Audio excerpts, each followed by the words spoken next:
Welcome to Donmar TV News Channel. Bakit mahalaga na ang maging running mate ni Mayor Sara Duterte ay walang iba kung hindi ang dating senador na si dating Senator Ferdinand Bongbong Marcos? Bakit napakahalaga? Unang-una ganito guys.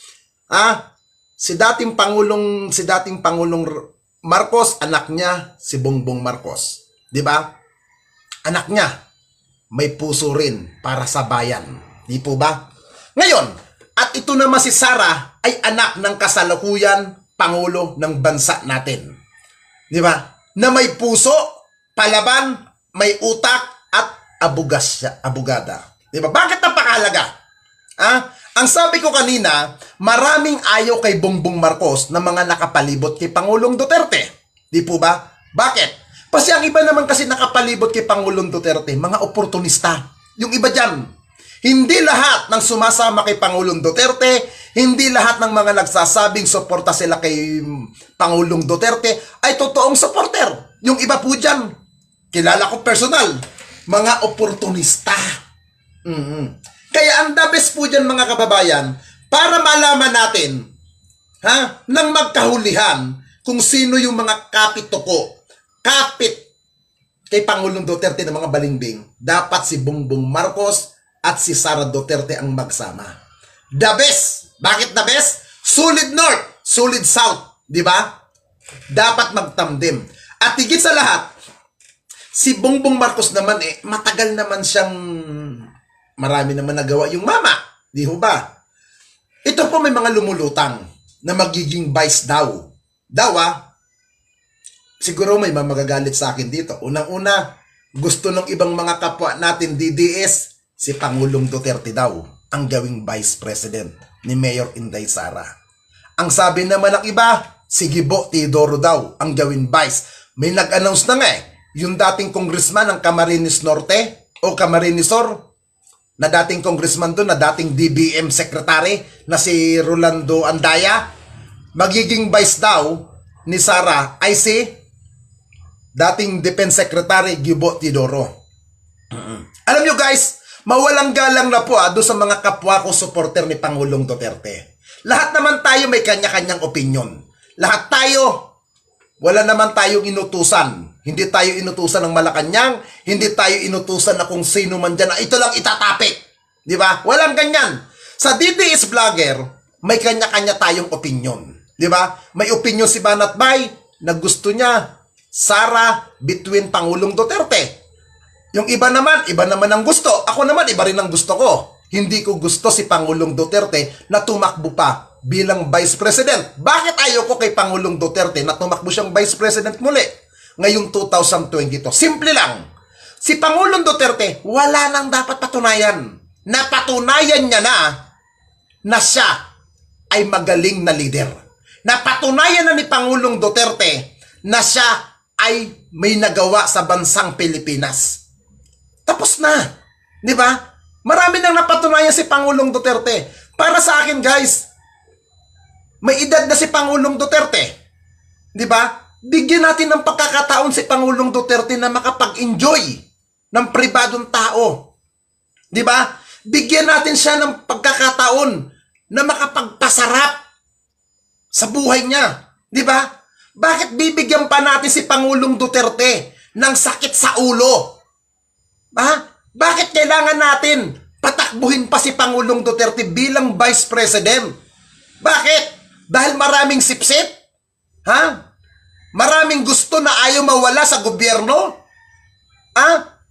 Masakit mang sabihin.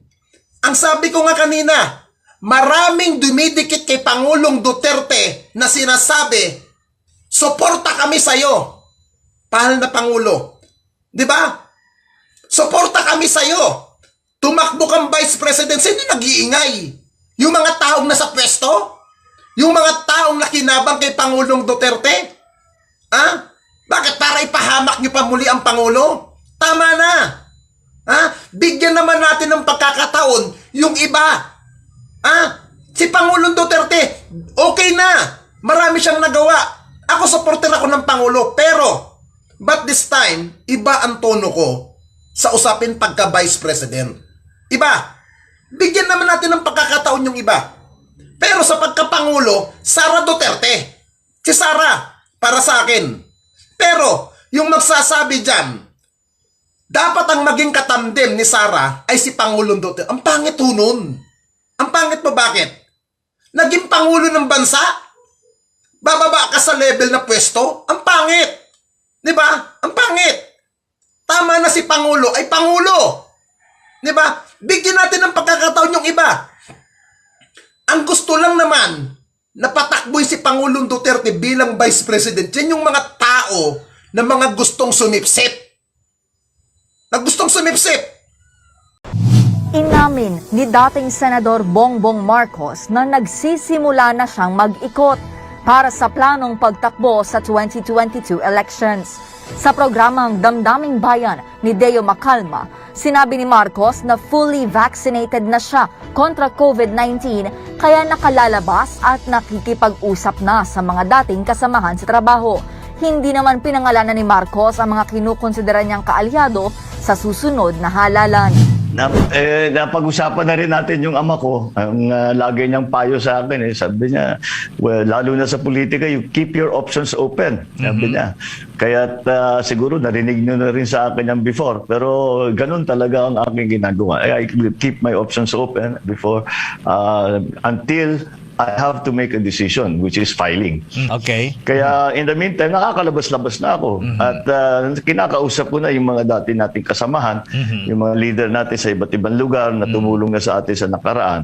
At nagpaplano-plano na rin kami kung paano gagawin. Kasabay nito, nilinaw ni Marcos na bukas siya sa anumang posibilidad at hindi pa sinasabi kung anong posisyon ang inaambisyon para sa 2022. 2016 nang huling sumabak si Marcos sa halalan pero natalo sa pagka-vice-presidente laban kay Leni Robredo. Mapayapang araw sa inyong lahat. Ang Delta variant ay isang variant ng COVID-19 na ikinakabahala ng marami sa buong mundo dahil mas mabilis itong makahawa. Kapag mabilis mahawa, dadami ang tao na mangangailangan ng hospital. At dahil kulang ang kakayahan ng ating mga hospital, marami ang mamamatay. Upang maprotektahan ang sarili at mahal sa buhay, siguraduhing palaging malinis ang inyong mga kamay. Gumamit ng face mask kung saan tamang natatabunan ang inyong ilong at bibig.